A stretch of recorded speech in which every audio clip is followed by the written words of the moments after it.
Om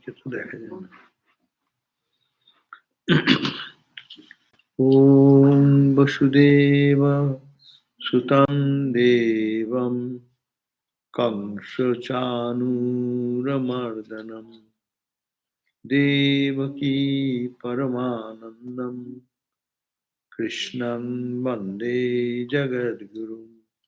Om Shanti Shanti Shanti.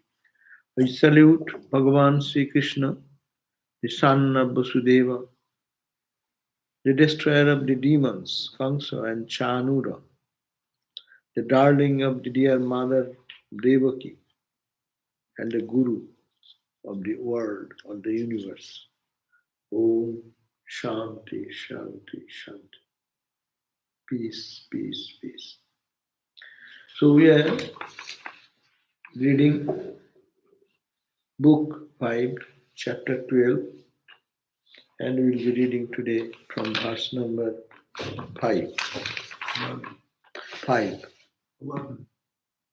12 chapter, 5 verse. No. You told us 11 verse. Oh, acha. But it is 5 verse. 5 verse? Book 5, chapter. Chapter 12, 5 verse. 5.12.5. 5.12.5. So this chapter started with the Rahugana. Rahugana is the king who was inside the palanquin and who didn't understand that is a great sage who is Bharata himself is carrying the palanquin of him. It should be easier if you are here on this side, then it's easy for me to see. Can you come this side?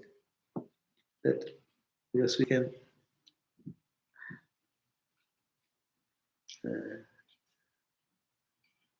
Yeah.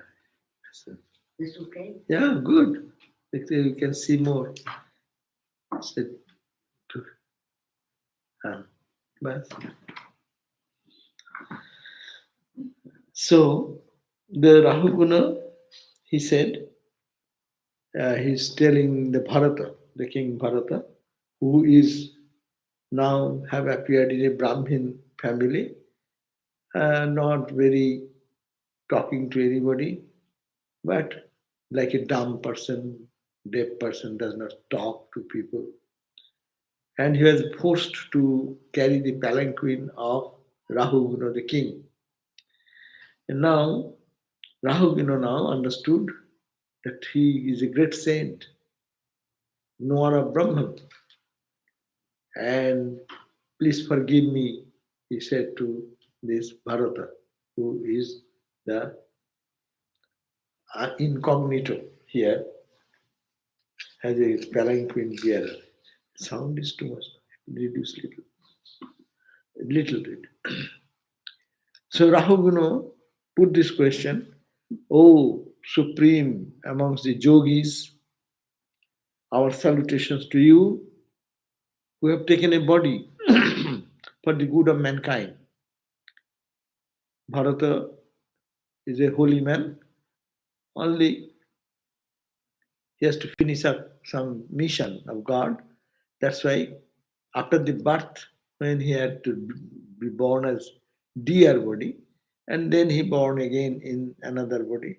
So it's said that you are the knower of truth. Now in this body you are walking. Our salutation to you who has devalued the body as worthless, because you are the knower of truth. We ordinary people put too much value to the body consciousness. We dress it, we beautify it, we feed it, we nourish it, nurture it. But you have devalued. Body is secondary and worthless because of your being steeped in your inherent bliss. Because you have now experienced and you are engaged in your inner bliss. So you have reduced the impact of the value of this body, which we ordinary people are always engrossed into that body consciousness. Therefore, Our salutation again to you, whose constant intuitive knowledge is masked under the form of a degraded Brahmana. So, from outside, you seem like a ordinary Brahmin man, Brahmana, not Brahmagari. You look like a ordinary Brahman, and you're dull. You don't talk much. You don't. I even forced to say do something. You like a fool. You move like that, as if you are hiding yourself. Degraded Brahmana, it appears to us. O enlightened one, that's O Bharata, just as a potent medicine is to a man suffering from high fever. Suppose a person has a high fever, you take Tylenol. Huh? So, how valuable is that Tylenol then? Just as a cold water is to get burnt by the heat of summer. A person is burning in hot summer, cold water. So how soothing. You are like that. Yeah, so your words have been rejuvenating, eh, ambrosio, like nectar, to me, who have been deprived of true insight of the powerful. Huh? Who has been deprived. I have been deprived from this wise knowledge, from the powerful poison, from the bite of cobra of a body consciousness. What is that? Body consciousness is like a cobra and is filled with poison. So my heart is full of poison. I didn't understand you because of my body consciousness. But you are steeped in divine consciousness. So, you are so great. I salute you. On the doubts I have in response to these matters, I have what you said. That the last chapter was Bharata's instruction. We have read that. I have many questions about that, what you told me. But still, out of that, I will focus on one. You have stated that the actually felt and therefore the unerased fatigue and its cause, namely bearing the palanquin, are all only provincially spoken about and have no place in determining the nature of truth. This is a statement which causes me confusion in your mind. You have told that I was a palanquin bearer for you, and this is because of the providence. It has to happen, it has happened. I am not the body. So I didn't carry the palanquin and I didn't take any abuse what he has been given. So this question I don't understand. What divine providence? Why I shall be treating you like that and you will be like a palanquin bearer for me? I don't understand. Can you tell me, please explain first this question of mine? So the question is that here Rahu Guna, the king, is humbly requesting Bharata, who is a knower of truth, who is appearing like a dumb person, dumb Brahmin, ordinary Brahmin, does not speak much, does not express what is inner feeling going on. So you say everything happening in this divine providence, God's will. No? What is this? I don't understand. The Brahmana, then real Brahmana, the Bharata, said. That is response. That is the starting point today. Last day we read to correct it. That I am coming to the point 5, verse number 5. What verse number 5? Brahm Bharata said, O king, the being called man who bears body is only a moving lump of earth. See, we are man, we are woman, no? Huh? What is this? It is only bearing a lump of flesh and bone, earth. This is made of earth. This body is made of earth. Bone, flesh, everything is made of earth. So we are carrying our lump of earth, lump of clay as it were. To the wise man of wisdom, it appears like that. You give too much value to this, you polish it, you refine it, you beautify it, but it's a mass of clay, of lump of clay. The being called a man or a woman who bears the body is only a moving lump of earth. An effect, it is an effect of out of the earth by some unknown causes. How the earth has transformed into the body Some grain comes, some fruits come, you eat, and you become a body. And how it happens? So it is some unknown cause. We do not know what is the cause. So Bharata says it happens by unknown cause. The body, in truth, is constituted of a number of limbs. No? You see the body, it is constituted of some limbs sewed together. Huh? They put in one. So what is that? Feet. So look at the feet. Feet and put ankle over it. Ankle. Then foreleg over it. And then knees over it. And then thighs over it. Then waist. And then chest. Then neck. Then shoulder. Then head. 1, 2, 3, 4, 5, 6, 7. And you call him a body. Body is only some layers of materials dumped on one after another, arranged one above the another. Apart from these limbs, we do not see any entity of whom they are parts or limbs. Huh? This, if you look at the body physically, it is nothing but these parts and limbs. The leg, the foot, the ankle. So one after another, you set in a structure, and that is called this body. What is I then? I, there is no I. It is only the mixture of our constituted construction of some different items one after another. Where then is the person to suffer for exhaustion? So where is the person? Where is the person to it? It is only material something made out of the earth element. On the shoulder of this bearer is a mass of wood, no? We are the palanquin bearers. So on the shoulder, in the lump, this lump, on the shoulder, there is a mass of wood, palanquin. And that is made of wood. That's also insentient. Now, in that is seated another lump. That you, the king Rahuguna, is sitting in the palanquin inside. You are a lump of what? All this material, earth, lump of clay, as it were. A mere lump of earth, but you are called the king Subira. With that lump of clay seated within the palanquin, you have the firm identification, it is I. It's a lump of clay made out of the earth element. And you, where do you come from? You do not know. I am the king, I am sitting inside.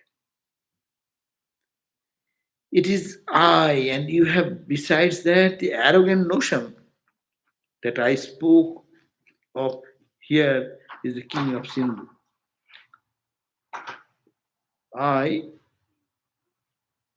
The arrogant notion that I, spoken of here, is the king Sindhu. And you see, who is I? I'm not an ordinary person. I'm the king. I'm the king of Sindhu, the area called Sindh. That's why it's called Sindhu. The people who live in this corner, that's called Hindus. When Persians visited that, they could not pronounce the word sin, S. They pronounce S as H. So Sindhu become Hindu. That's why it's called Hindustan. The Hindu word came. So you are the king of that Sindhu, that territory, what is called Sindh.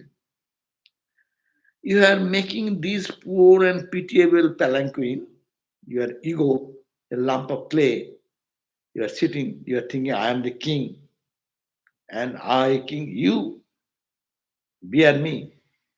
So you are sitting inside and creating a pitiable, making these poor and pitiable palanquin bearers do forced labor without any or adequate payment or an extremely cruel person. No?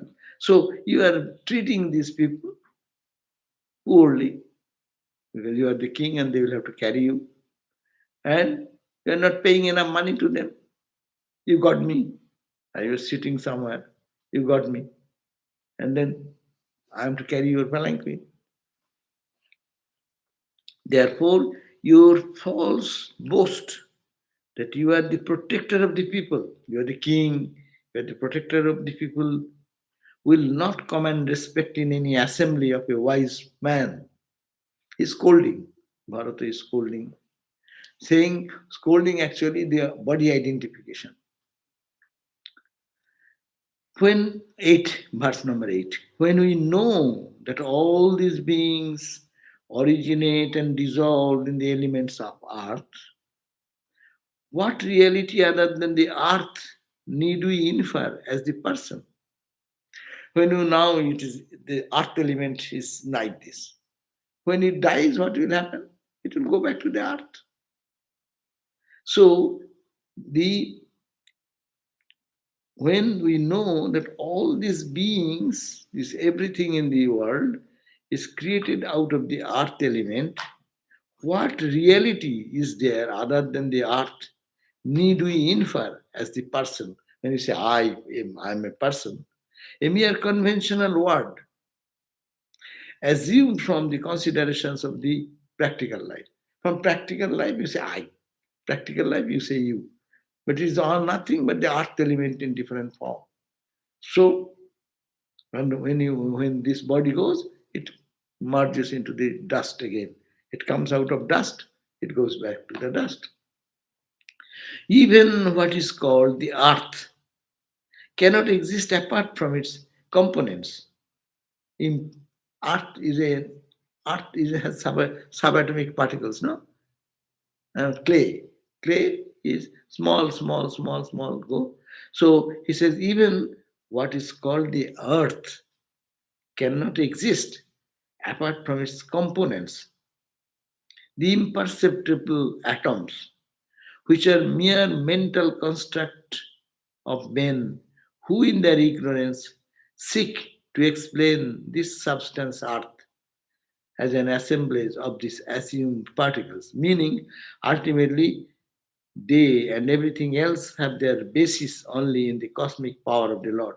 So it is there is behind that there is a power of this earth and is constituent part of the many particles make the earth. No?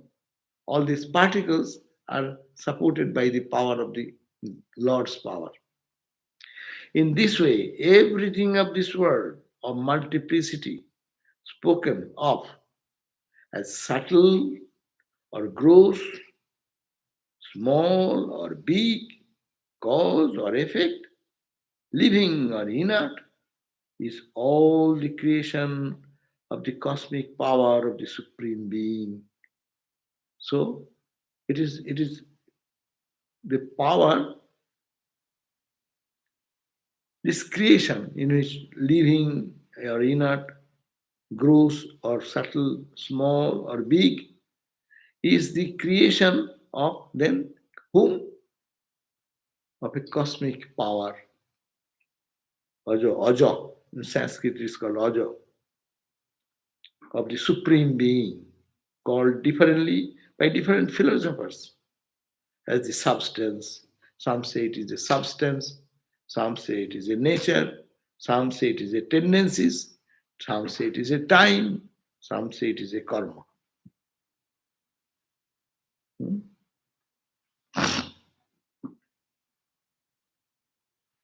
That means there is a cosmic power, that's God's power. But while explaining why this world, where did it come from? Where? Or is this? It is said, some say it is philosophers explain it from different angle, and there are so many philosophies have come. Some philosopher will say, as it is a substance. This whole creation, there is a substance.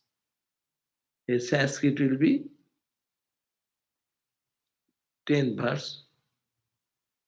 Stulam anur brihat jat asatcha sat jivam ajivamanyat drabya. Some say it is a drabya. Drabya means substance. And others say Swabhava. Are this world by its nature. And the plant grows, it is plant's nature. The fish grows in its fish nature. The sun comes up, it is sun's nature.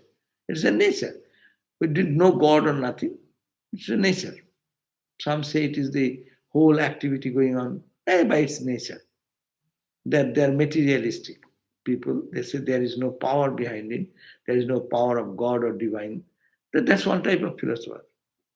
The philosophers say it is called the nature. Some say Durbha Svabhava Avasyak Avasya Svabhava Svabhava Asaya. Asaya means shares tendencies, sanskaras. This person is like that because of his sanskara. That person is because why? Because his sanskara, his potential tendencies, making him work top that way. Some say, oh, it is time. It's called the Kala. This whole creation is coming. Who is the controller? Controller is the time, big time.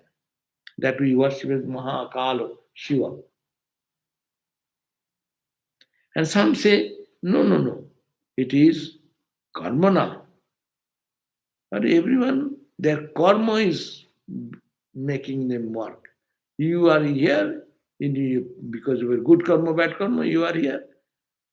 My bad karma, good karma, I am here. So karma is the driving force behind. So this is the question. What is the driving force behind? Some say it is karma. Some say it is the time. In time it comes, in time it goes. The earth has come in time from the sun, and time it will all go. Which today or tomorrow is not the question, but it is the time is the power behind. Some say it is tendency of the people or tendency of this world is like this. Some will say it is a nature, prakriti. Some will say it is a substance found. So different philosophers, they call about this the power behind this material world, as we are just talking about. Material world, what we are talking about, is made of clay. That's a conado. Or conado, Onubad, Onu theory. We have 6 systems of philosophy that is there protecting. Now, how enlightenment comes out of it? Verse number 11. But the ultimate truth is what the sages call Vasudeva. These are all other philosophies say. Prakriti is the cause of this creation. Nature is the cause of creation. Also, time is the cause of this creation. Karma is the driving force of everything. So these are different philosophers, different say. But conclusion is that the ultimate truth is what the sages called. He is called sweet term Vasudeva, Krishna, the support of all, and the Bhagavan, the possessor of all divine majesties. So it is God, it is Bhagavan, Vasudeva, he is the cause of all this creation. So it is a big philosophy they are talking about. If we know all this Swaradarshan, 6 darshan, so then this may be explained, it may take a big, that is not necessary. We are also not to go into such details. So ultimately, Bharata is saying, ultimately it is the Lord Narayana, it is the Vasudeva, with the support of everything, is the Bhagavan. He possesses of all the divine majesties. He is described, this Bhagavan is described variously as knowledge, absolute purity, real existence, the one without a second, the one without an inside or outside. It's called the Brahman, the all-inclusive, the peaceful one. So, who is this Narayana? This Narayana is not a man, But he is Satchidananda. The Bhagavat, when we read the Bhagavat is a dualistic literature, it is a combination of all. It incorporates all the philosophies. Uh, Anuvad, Anu, Karada theory, or Sankhya theory, or Vedanta theory, all are included here. That's why he says he's called Narayana. Vasudeva is the ultimate truth. Sages, sages call. Those who are seers of truth, they say, philosophers say all these philosophies. But the seers of truth, they see, they say it is Vasudeva, the support of all. And the Bhagavan, the possessor of all divine majesty. He is Krishna, he is the divine majestic personality, and he that Narayana or Vasudeva, he is described variously as he's called his knowledge absolute, purity absolute, he is the real existence, the one without a second, the one without any inside and outside, Brahman, the all inclusive, the peaceful. So these are the definitions of Bhagavan Vasudeva. So sages say it is Vasudeva. He is the cause of whole universe. It has come out of him. Without bathing oneself in the dust of holy men's feet. Beautiful. So this is a language is very profound. Without bathing yourself in the dust of holy men's feet, this enlightenment cannot be had. You can read big scriptures, you can talk big things, all philosophies of the world, but if you are not purified by the touch of the holy people, their dust of the feet, O Rahuguna, merely through various disciplines like austerity, sacrifice, charitable gifts of food, and the like, by domestic duties, by Vedic study, or worship of various deities, you cannot realize this truth. So, here is the key point. Here is the vital point that only it is by purity of the heart and your true sadhu sangha. That is the major focus. Without sadhu sangha, you may be doing austerity. Yeah? Tremendous. You are fasting for 40 days. You may be doing in this cold weather, you go and dip yourself in the Ganga water, frozen water. Oh my God. Austerity you can do, but you will not realize God. It needs that you have to be having to perform holy company. Not only that, language they have given in Sanskrit, bathing oneself in the dust of holy men's feet. That means totally absorbed in sadhu sangha. Latu Maharaj, what studies he has done, what books he has written, read, which university he went, but only sadhu sangha, Sri Ramakrishna sangha, and he became a saint. And he sits in the same rank as Vivekananda, Brahmananda, Shivananda, no? Swami Latu Maharaj, Adbhutananda, he also sits in the same rank. It is by sadhu sangha. And that's why the scriptures emphasize so much about sadhu sangha, glory of the sadhu sangha. So various austerity cannot take you there. Sacrifice, you sacrifice everything. I sacrifice my home, money, wealth. That will not lead you to that realization.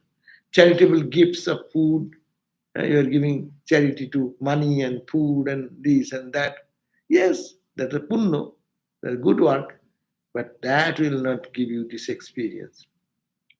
Domestic duties, you are doing your household duties or responsibilities, they are good, but for God realization, it needs much more holy company. Why are you doing the duties?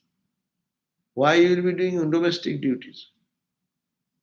It is for some rules. No, no rules. I'm doing for God. Unless you have that.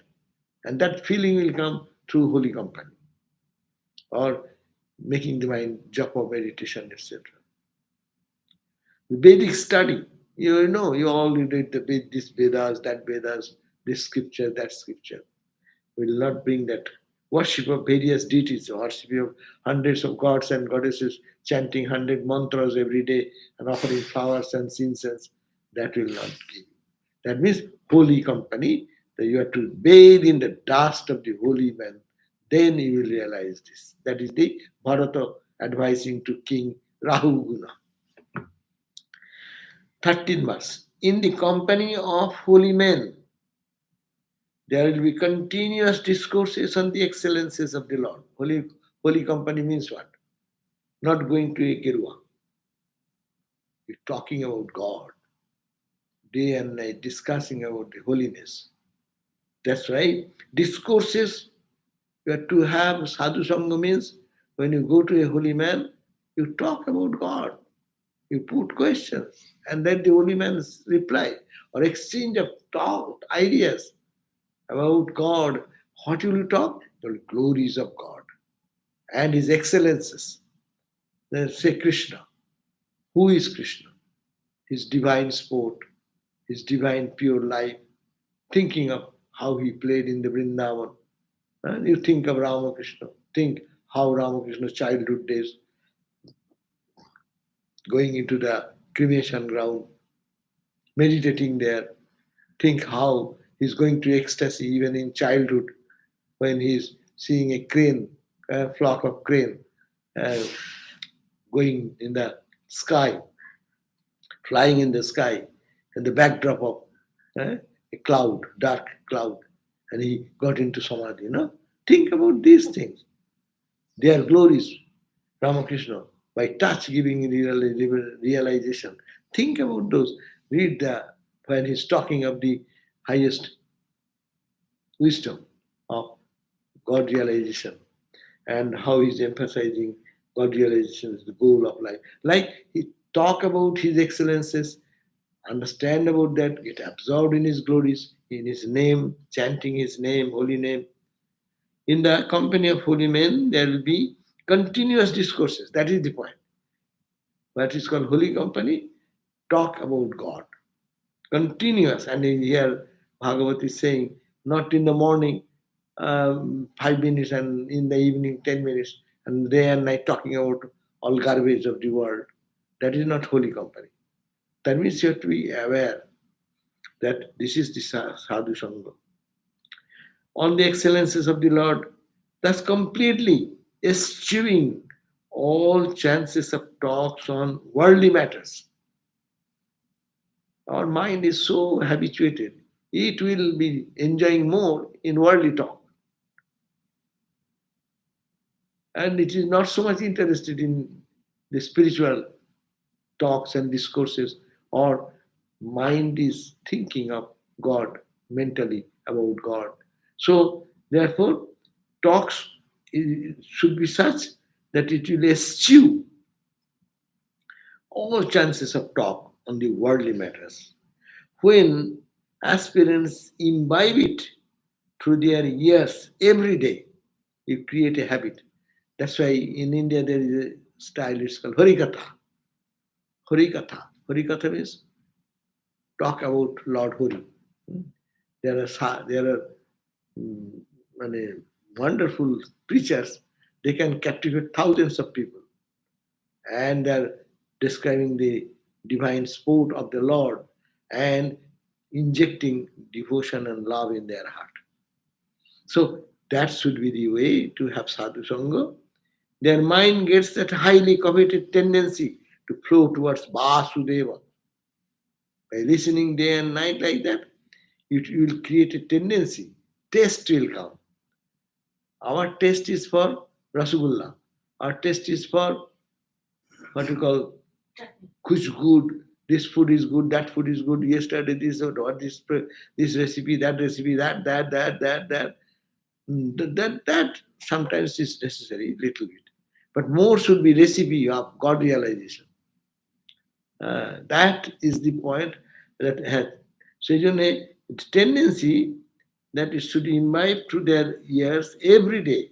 Their minds gets, and if we hear about Harikatha every day, what will happen? Our tendency, our ear will be tuned to listen to that. A tendency will grow rather than, as I say, your taste will grow for healthy food rather than the fast food. Fast food, it likes it, tongue likes more. But one time will come, fast food will not be at all attractive. Only healthy food will be. So it is a tendency growth. Some people, they used to meet and this and that. They give up. Tendency, the same person was fond of it so deeply, they give up and create a new tendency, divine tendency. So, spiritual life should be like going to a holy company, putting the holy questions, and discoursing on God's glories and His on His life and glories, Lila Chintan, His Tattva Chintan, Rupa Chintan. You think of the divine form of the Lord. You talk about divine discourses about God and Lila, and think of His divine essence. He's eternal. He's beyond time, space, condition. He's Satchidanand, absolute. Day and night think. Let the mind move in these three stories. So the new tendency of the heart will grow, and that will lead on to the wisdom, what the sages have experienced. Then he says, then Bharata says, I was in an earlier birth a king. To me, you are now king. But I was no less. I was a king. My name was Bharata, who abandoned attachment for everything in the world and the next. I gave up all my kingdom and even the desire to go to heaven. I gave up. And took, then what I do after giving up, I took the exclusive worship of the Divine Mother, or of the Divine. That means I left everything. And as we know the story of Bharat, he went in a secluded place and living in an ascetic life, living on fruits and roots, and meditating and praying and doing that. So he said, I was in the earlier birth, this birth before, as called King Bharata, who abandoned all attachment for everything in this world and the next in heaven, and took to the exclusive worship of the divine. There is no other job. I give up everything to spend and live and die in God consciousness. But there's the point. But due to my prarabdha, I got attached to a deer and as a result had a spiritual downfall. In my next birth, I became a deer. See the point, very alarming. You may go to very high spiritual flight. If you have any little, the Holy Mother said, if there is a fiber in the thread, it will not enter into the eye of the needle. One fiber is enough. So he has given us his kingdom. He gave up his heavenly desire for heavenly joys, pleasures. But one desire, he fell in love with a deer. Sympathy. How some sympathy drowns a person. Even sympathy, doing good to others can drown him down if they are not careful. It's a good job. You see, what a generous job, no? He is giving up his meditation thinking, oh, deer is running away there. Did the deer, baby deer, got some good grass? Okay, let me collect some grass. Hey, come, eat. With little. That itself caused him so much that the point of death, he was thinking, what will happen to the deer? Who will take care of the deer? And I'm thinking of deer. The next birth he has to be born as deer. Alarming. Spiritual life is That's why it is called the Shuraswadhara. It is like a sharp edge of the razor. The razor's sharp edge. And someone will to walk over that. And people think that I got nirvikalpa. You see everywhere, everyone is getting nirvikalpa. Someone is writing that he wants to join in our monastery or convent, but he has already got nirvikalpa. But still anything to be done yet. Hi Bhagavan. You got nirvikalpa, you got everything, then you come. I wrote, you have got nirvikalpa, therefore this place is not for you. It is for us who want to get a glimpse of God realization. No. But you have attained to that, then what for? What for you? Wherever you are, you are. No? So it is only words. We do not know what is nirvikalpa, what is savikalpa. We talk. So it is said that I got attached to a deer, and as a result I had spiritual downfall. In my next birth, I became a deer. But, O king, the memory of my devotional past did not desert me. I was practicing devotion. As I said, no? I give the example. You are going from here to San Diego, and you go the Irvine area, and Irvine spectrum, there are very light and dazzling things are going on. So many movies and this and that. You on the flyover, you are driving, and you say, oh, what is fun going on? Let me take an exit. So you take an exit and spend that day, oh, good fun. Let me stay tonight here and enjoy the night. All this beautiful singing, dancing, eating, and then suddenly you feel, what now next? Then you come out of the same exit.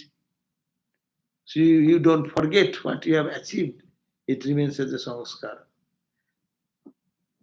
So Bharata saying, because of my past practice, this sanskar will remain in my sanskar. After the life of deer, that's why it's called, the animal bodies are called the bhogabhumi. These are only to enjoy or suffer the good and bad actions done in human life. So that time they don't accrue any karma. They only live that life because they have no sense of ego. I. So after finishing that karma, I remembered my devotion to God, my prayer, and those came back to me in my memory. But O King Rahuguna, the memory of my devotional past did not desert me, even when embodied as a deer. I was running here and there in a deer body, but my samskara was there inside. Because of this power gained by the worship of Krishna, what I got? By praying, doing prayer, listening to these holy words of the Krishna. So I am very suspicious about the evil consequences of contact with others. So I am very suspicious about the evil consequences of contact with others, and I have therefore been trying to move about in obscurity without attachment for anything. Therefore, in this body, I am trying to avoid other association because I got a good blow. I love the deer and I got associated with the deer so much that has caused me such a downfall. I am now trying to avoid any association with anything. This to get attached. With the sword of knowledge obtained by spiritually fruitful association with holy men, one should cut off one's infatuation for the world. So, what is the duty of a person like us? We should take a sword. What is the sword? Sword of knowledge. Sword of knowledge, analyzing that it is aged, analysis. This is only made of earth element, this body. It is just I am bringing a high consciousness, I. It is a foolish thing. It is a cosmic will is there behind. God's power is working through it, and that is giving. And who is that Lord? He is manifested in the form of Lord Krishna or Vasudeva. So one therefore should cut off one's infatuation for the world. We are too much steeped into the world. So he's saying one's duty should be to cut that bond, separate it out. By adoring Hori through the hearing and recital of texts dealing with his glories and excellences, one gains the spiritual consciousness that one is the Atman and not the body. So how will he reach that absolute knowledge? That I am Atman, I am Brahman, I am pure. It is only you have to do adoring the Lord that we try. Get up in the morning, come to the shrine, pray, try our best, japa, meditation, chanting. So he's saying this is the path. By adoring the Lord Hori through the hearing and recital of texts, the text dealing with his glories and excellences, God's excellences, God's glories, seeing the glory of God in everything in the universe and his power behind everything. One gains, if you do that, then one will gain the spiritual consciousness that one is the Atman and not the body. Not the body will go away. Consciousness of Atman will grow if one can really engage himself day and night in hearing the glories of God, reciting the chants, mantra, praying to God, and seeing God everywhere. And attains to Suri, who is the goal of the aspirant, beyond the limits of transmigratory existence. So, in this few verses, from 5 to the verse number 12, no, 16. This verse is 16 verse we read. To 5 to 16, Bharata gives instruction to the king Rahu Guna that how you can get out of your body identity. So, simple formula, day and night think of the glories of God, have sadhu sangha. This reading is a sadhu sangha. When you are reading some holy scripture, you are reading Gospel of Ramakrishna, you are reading Upanishads. This is sadhu sangha. By having that sadhu sangha, where we know about the glories of God and His excellences, and keep the mind in that thought, gradually, then this ego sense will go away. We'll know it is Vasudeva, the Lord Krishna. He is the underlying power of this entire creation, and it is His world. We are only a living entity in that creation, and our body identity will go, and my divine identity will come up, and then one will feel, I am the child of God, or I am that. This is the end of the chapter 12. Now I'll start the chapter 13. One question. Huh? One. Well, let me read. 10 minutes are there, 5 minutes I read. So at least we start again. So 13th chapter, the story of Bharata, who says the forest of Sangsara. So the Brahman Bharata was instructing the king Rahuguna, is continuing. But this is a new chapter started. 13th chapter. We end the 12th chapter. Here is 13th chapter started. The Brahmana or Bharata said, the jivas pushed into the path of samsara by Lord's Maya. Consider that their duty consists in following the various ways of works dictated by the gunas of Sattva, Rajas and Tamas. So, what Bharata is saying, the jivas, we, all the created beings, jivas, were pushed into the path of samsara. How? By Maya. ওই যে চণ্ডী বলছিস Mahamaya, by Mahamaya's Maya, Everyone is bewildered. Gyaninam api chetangsi. Even those people who are gyanis, their mind knows that this is samsara, but they are pushed into the identifying uh, situation of the world as real, and they feeling real, they cry and weep and smile. So the jiva is pushed into the path of samsara by the Lord's maya. It is done by maya of the God. Consider that their duty, and when it is pushed into the maya, look at our condition. We consider as that is duty. What is the duty? In following the various ways of work dictated by the three gunas. When you are overpowered by sattvika quality, you do meditation, prayer, japa. When you are rajas quality, you do work, and in the world every day, but day and night going to office, going to business, driving the car, doing all this activity in the rajas, and the tamas, tamas quality. So, and they enter in various forms of activities in the hope of getting happiness. And we try to get happiness. How? Doing this, doing that, getting this. People are running for happiness. Whatever they're doing, earning money for what? For enjoying something which will make them happy. Eh? Becoming arrogant. Why?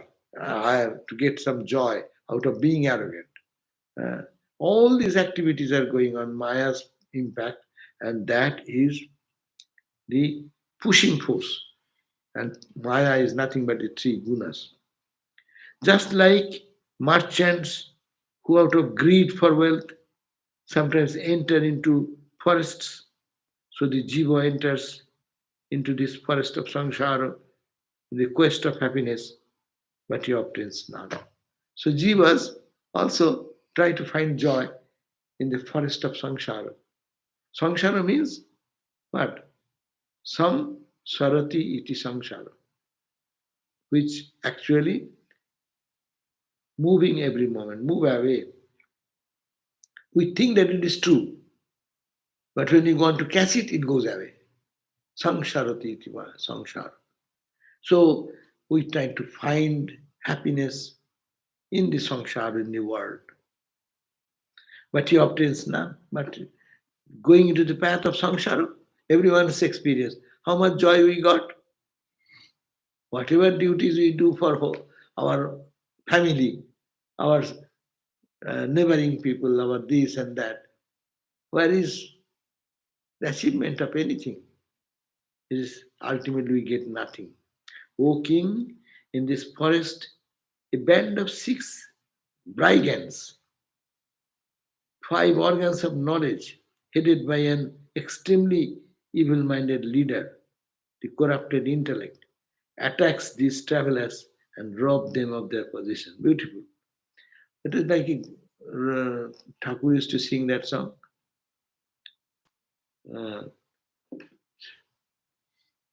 Sororipu holo Kodanda Swarup. But then here, this individual soul who wants to find joy enters into the samsara, in this world of duality, and tries to find joy. And what they do? But there are 6 brigands. They are waiting to steal it. What the 5 organs of knowledge? Is it? Eyes see the beauty. Ha ha ha. He is go. He runs for the beauty. Ear runs for the sound. Nose runs for the fragrance. Huh? Ear, eyes, mouth for speaking something which is, yeah, and skin for like kiti apna, chakshu karna nasika jiva tok. These are the 5 organs of jnana. The 5 organs of knowledge, and his head is extremely evil-minded leader, which is called the intellect, mind or intellect. So these 5 organs of knowledge and mon or buddhi, 6. These 6, they direct us to enjoy this, to eye, to ear, to nose, to tongue, to taste. Tongue, aha, food, food, food, food. 90% of our life goes away if food is not there. How much time it goes for cooking and cleaning and doing dishes and doing and preparing. All earning is for eating, no? Mostly. But the poor people, at least generally, if you go to the majority of the people, they have to survive. So they put a tongue. So tongue, eyes, ears, they all have their own subject and they are destroying our essential nature. These travelers eh, are taken. There are jackals in it which often carry away the heedless travelers as wolves snatch their kids. So they are troubled, these passengers, these people, as we are, entered into the samsara to find joy, and then we get the joy gets us. We want to get joy, but we enter into the world and we don't find joy. Joy, in the hope of joy, we become a slave of joy. Yes, bhogana bhukta, vayameva bhukta. I wanted to enjoy the world. World enjoys me. So this is the condition we enter in the Maya sphere. Three gunas forces us, and our own senses, five sense organs, and this intellect, buddhi. Buddhi wrongly direct. Go, you will find joy there. Eat, drink, dance, sing, and you will find joy. You will find joy, and you go, and you find nothing there, and you find come back with frustration. Okay, so we did up to this verse number 3. We'll start again, of course. So we are main thing why we are here. We are here because we want joy, and we joy which way we will go. Not in here inside or loving Krishna or thinking of the holiness of the Lord, but here our mind goes here to outside world and to find joy with the five sense organs we want to enjoy, and we get lost into it. Om Shanti Shanti Shanti Hari Om Tatsat Shri Ram Krishna Arpanamastu. We'll be now in the 7:30 again in the class of the Sheta Sutara Upanishad. We'll start today Sheta Asatara Upanishad. I can spell that. Eh? How do you Shweta, Shweta. Sweta, Sweta, Swara, Swara, Swara, Sheta Asara. Swara. Sheta Asatara Upanishad. We can collect one book. Sheta Asatara Upanishad. So Nishant is putting a question: what is the difference between a particularly absorbed meditation after which you feel transformed and samadhi proper? What is the difference? Difference between a particularly absorbed meditation. Yeah, particularly absorbed meditation will have a temporary impact and that will give joy. All the scientists, they get absorbed in a particular subject of their own. And but if you feel transformed totally, that total transformation is equal to samadhi proper. But that transformation is long way to go. So we can find a little transformation. That's a one step towards the ultimate samadhi. But I don't think that is the absolute samadhi. Absolute samadhi, when it happens, this question will not come. They will feel that I am fulfilled. What am I to achieve? I have achieved. What am I to get? I got it. I don't need anything. That absolute satisfaction will come. Okay? And here we are talking about how to increase, transformation will be this, that the person will be always in cheerful and joyful mood. There is a song, Sadananda Sukhe Bhase Shama Jodi Phire Chai. If Mother, Divine Mother, casts her glance one time, then that Sadananda Sukhe, that that sadhaka, that aspirant will be swimming in the eternal blissful mood of joy. Sadananda Sukhevase Samal. Okay, thank you. So we end here and we'll again meet, as I said, at 7:30 with our new reading of Sheta Upanishad. We ended here today, chapter 5, book number 5, chapter 13, verse number 3. 5:13:3. I don't write it down until next time.